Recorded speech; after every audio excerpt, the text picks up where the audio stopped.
Thursday evening. இப்போலாம் climate வந்து ரொம்ப சில்லுன்னு இருக்கிறதுனால, ஈவினிங் ஸ்நாக்ஸ் வந்து ஏதாவது சூடா சாப்பிடணும் போல தான் இருக்குது. ஸோ, அதுக்காக அன்னைக்கு நான் வந்து பன்னீர் கட்லெட் தான் பண்ணியிருந்தேன்.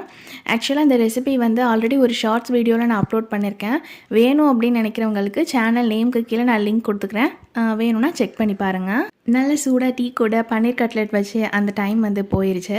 ஸோ, என்கிட்ட இருக்க எல்லா வாட்சஸையுமே ஒரு பாக்ஸில் போட்டு தான் நான் வச்சுருக்கேன். சம்டைம்ஸ் வந்து ஏதாவது ஒரு அவசரத்தில் எடுக்கிறப்போ எல்லாமே கீழே விழுற மாதிரி இருக்குது. வாட்ச் ஆர்கனைசர்னே ஆன்லைனில் நிறைய வந்துருச்சு. பட் அவ்வளோ காசு கொடுத்து எனக்கு வாங்குறதுக்கு வந்து இஷ்டமே இல்லை. ஸோ, எங்கள் வீட்டில் வந்து இந்த மாதிரி ஒரு ஸ்பைஸ் பாக்ஸ் வந்து சும்மா இருந்துச்சு.